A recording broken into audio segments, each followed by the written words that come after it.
how we define innovation. So this is something the European Commission has come up with, and I have in particular we like European Commission because they seem to be talking about innovation, the most, especially in the recent past. How much Germany seems to be investing in sustainable innovation and not just innovation seems to be very, very interesting. So, and this is where, if you really look at, what the innovation of thoughts basically means, is innovation, meanwhile, is also a multi-dimensional term.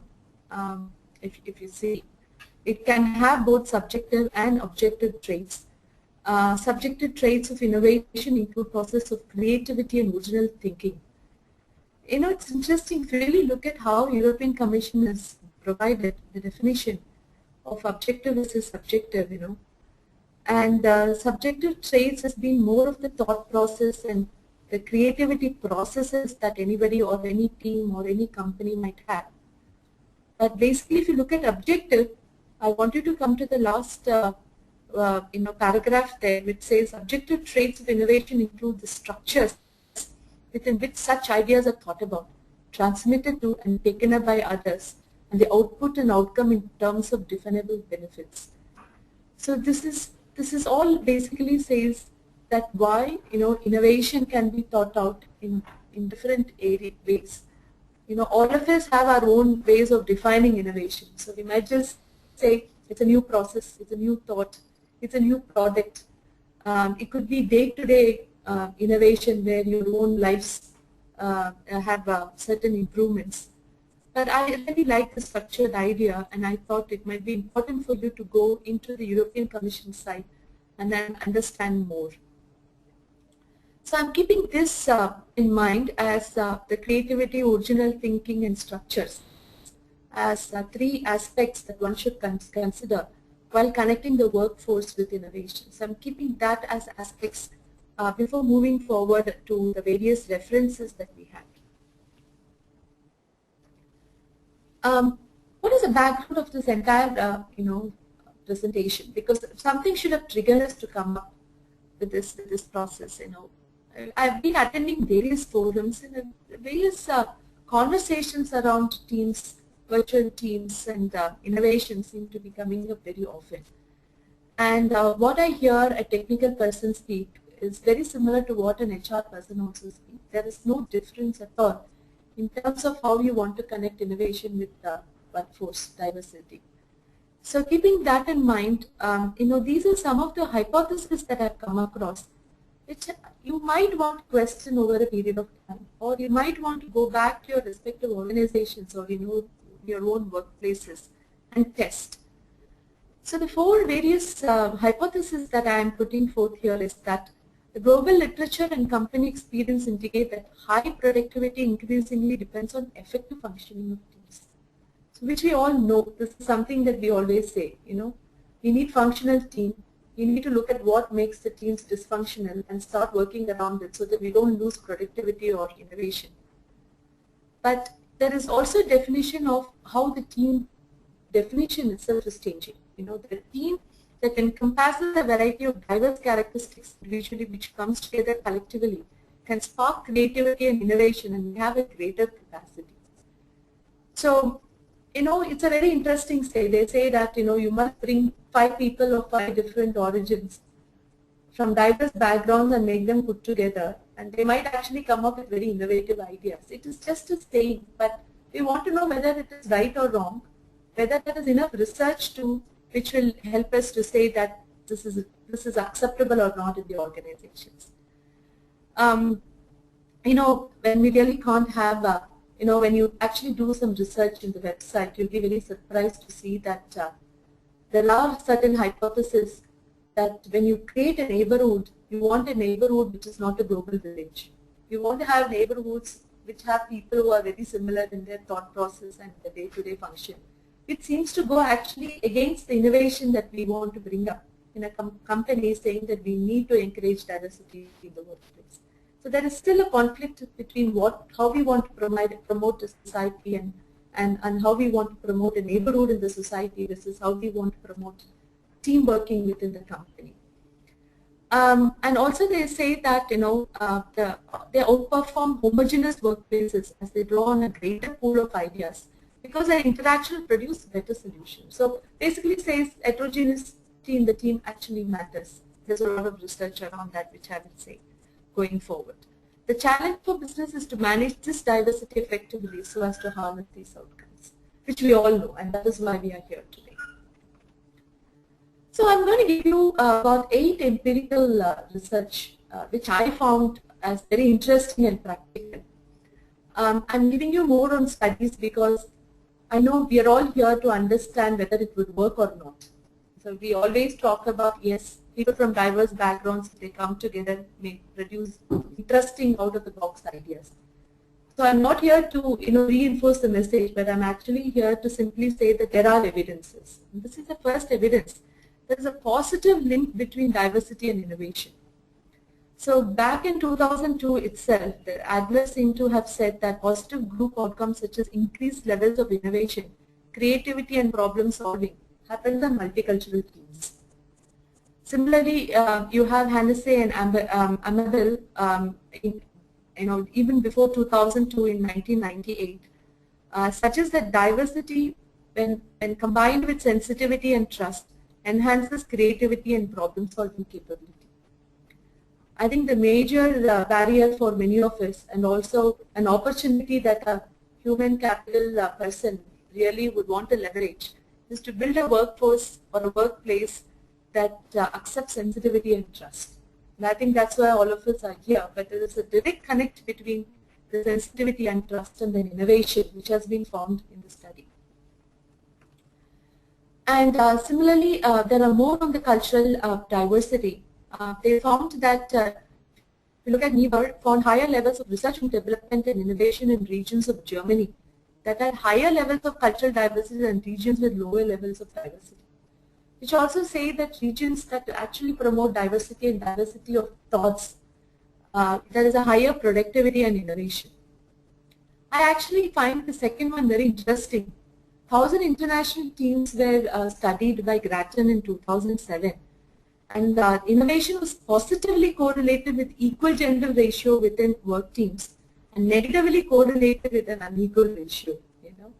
Maybe that's a reason as why when I go into some of the gender forums, they always say that Lehman brothers, if it was Lehman sisters, it could have survived.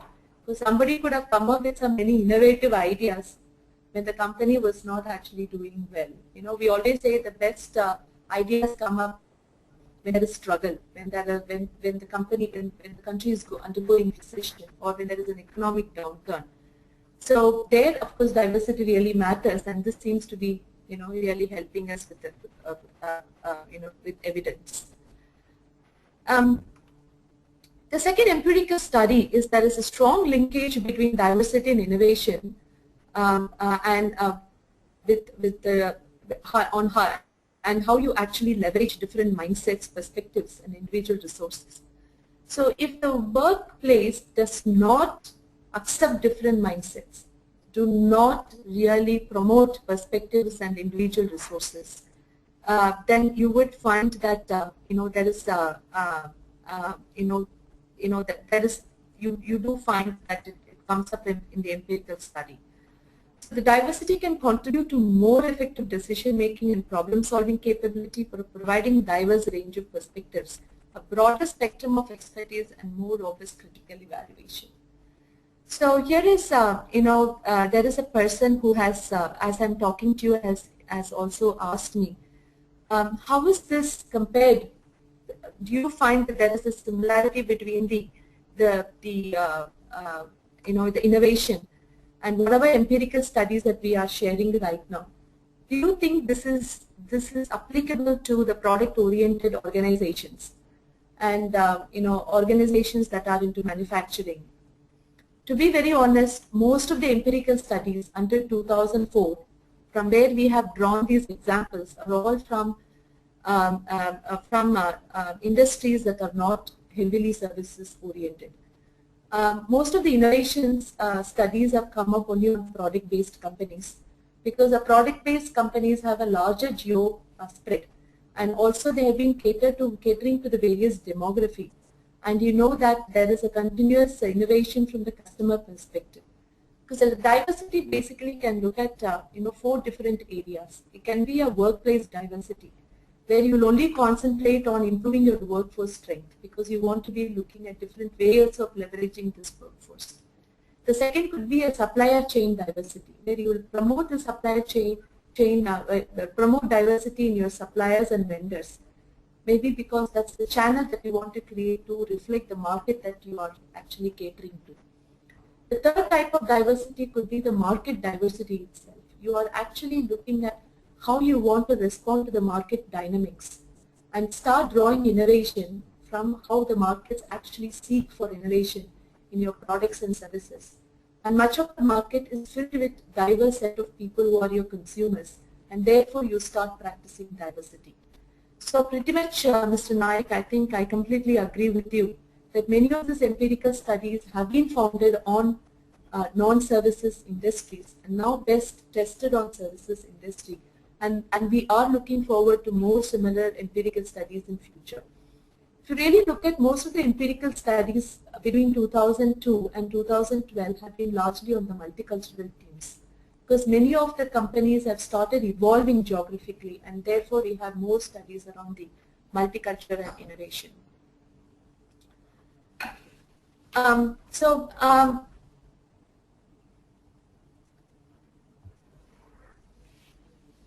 I'm just moving on to the next empirical study. Diversity yields innovation in small and medium enterprises. So it actually disproves some of the myth that you need to invest a lot and you need to be a big company if you have to really invest a lot in innovation. And only large companies focus on diversity, which is not true. Actually, even if the company is small, but if the small company can promote diversity in thoughts and diversity in the way that you allow, diversity in the way that you bring in the workforce, it yields innovation. So it says that a focus on inclusion diversity can help SMEs to recruit and retain the best talent and foster the conditions that can create product and market innovations. This is something European Commission found that all the successful companies which seem to have managed pretty much at the time of recession, they found those are the companies that promote diversity in thinking.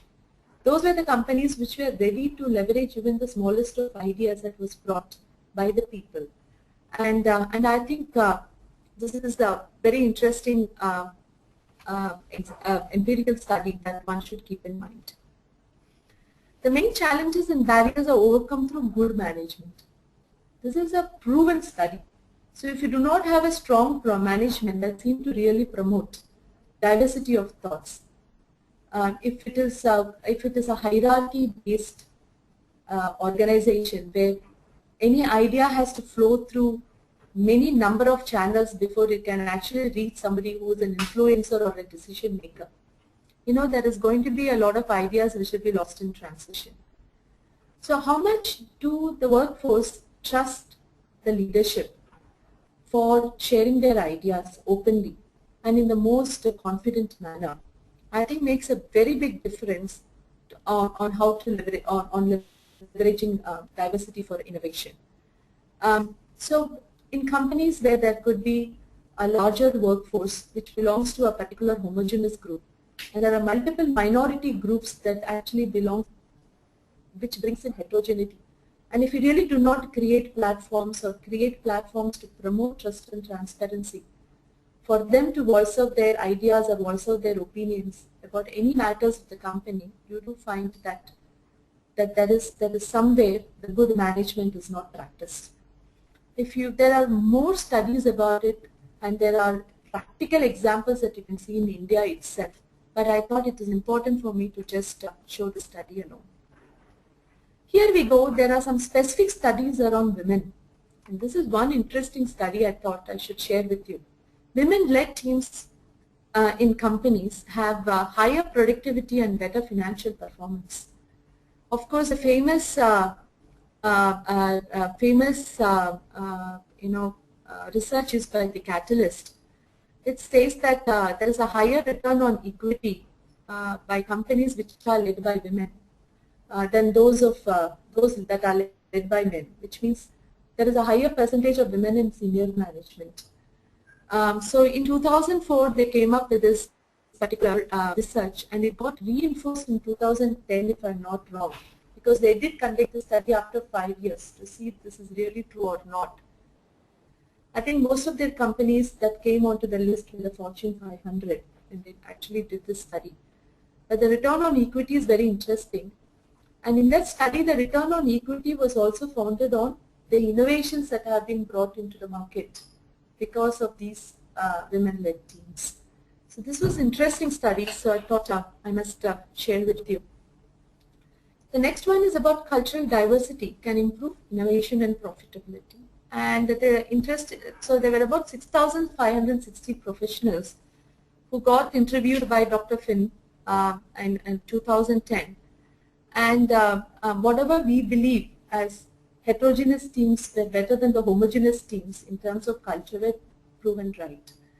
And there's a complete handbook also on diversity management, which talks about cultural, leveraging culture, specifically, and how to leverage cultures for innovation, which I'm really not going to push very hard in this presentation.